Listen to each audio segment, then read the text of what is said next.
momentálne som možno brúsil nože, ktoré vyrábali vlastne vaši starí rodičia.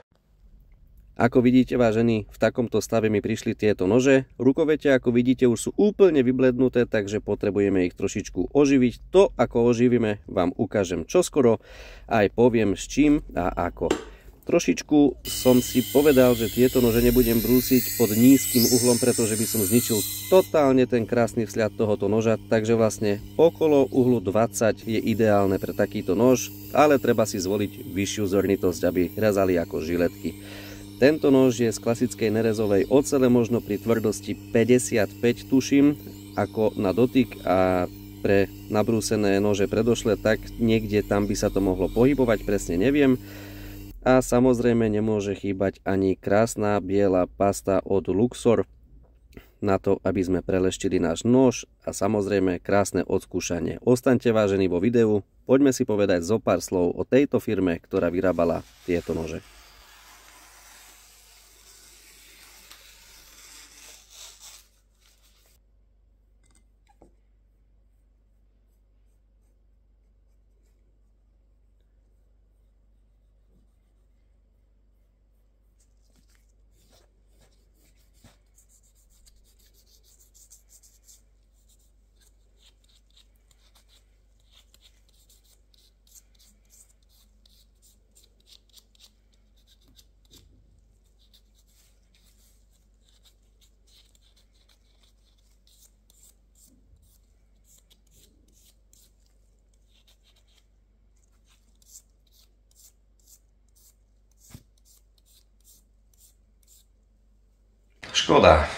Škoda, vážení, že momentálne som možno brúsil nože, ktoré vyrábali vlastne vaši starí rodičia, alebo vaši rodičia, alebo tí, ktorí ma sleduješ.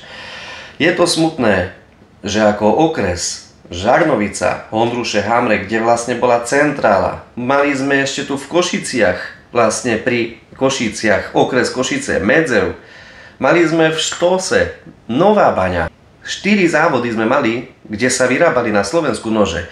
Slovensko malo vyše 2500 remeselníkov, lebo to sú remeselníci, ktorí vyrábali tieto nože. Pozrite sa na grafe, že vlastne ako potom padali tí zamestnanci a vyhadzovali sa zamestnanci, lebo už vlastne nebola robota, lebo rozpredali firmu. Vážení, kebyže sme trošičku rozmýšľali, tak by sme možno aj na to prišli, že máme tu na v Košicech aj US Steel, ktorí by nám mohli dodávať oceľ naďalej a nemuseli by sme riešiť nič proste komplikované a mohli by sme spolupracovať a naďalej také závody vytvoriť. Vlastne, ale tu sa na Slovensku už vytvára iba len to, čo je zahraničné. Nič tu na vlastne nie je naše. Čo sa dalo, to sa predalo, a vlastne si všimnite, že teraz naďalej vlastne firma Cepter vyrába tie isté nože, ktoré sme vyrábali my. Na Slovensku ako Sandrik slúžil ako extrémne krásna firma. Ak ste tam pracovali, mi napíšte do komentára vaše skúsenosti, ako to bolo a čo všetko sa tam vlastne robilo. Ale čo viem, tak to, že vyrábali sa tam nože z nerezovej ocele, strieborné príbory a tak ďalej. Všetko možné, nožnice sa tam brúsili aj vyrábali. Tam sa vlastne narodili kvázi takí remeselníci na Slovensku, lebo vyše 2500 tam mať vyšlo. A to po Slovensku sa samozrejme to roznesie a všade sa vlastne potom len učili od majstrov. Ale čo musím povedať, že možno tieto nože už nie že možno, ale pre niekoho je to také, že pre niekoho to neznamená vôbec nič. Pre niekoho jeden nož je iba stále nožom. Neznamená, že proste je to úplne že historický nož, že to má veľkú hodnotu, majú tieto nože. Ale tieto nože, musím povedať, že ešte dávnejšie vedeli, čo to je už jednak full-tangový typ, čo sa začalo vyrábať tam v Sandriku, ale mi to pripomína neskutočne týmto pádom trošku Kiricuke. Je to skôr také už do japonského štýlu. Aj tento, ale tento klasický kuchynský nož je úplne bežný, ale čo potrebujete vedieť, že tieto nože všetky boli tiež vtedy vyvážené a fakt, že super. Všetky mali tieto Sandriky drevené rukovete, o ktoré sa treba starať a treba ich namazať ľanovým olejom a potom ako vyschnú tieto nože, preto aj nože, ktoré keď vezmem, tak keď uvidím už úplne že starú drevenú rukoveť, je ich potrebné namazať s ľanovým olejom a potom krásne so včelím voskom. Nech to je lesklé, nech to je pekné, nech to drevo oživí.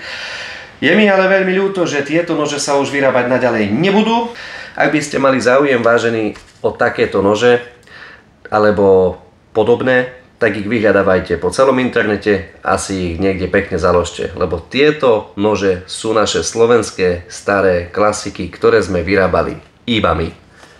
Ak sa vám video, vážení, páčilo, hoďte jeden like a samozrejme aj ten odber by sa zišiel. Ahojte.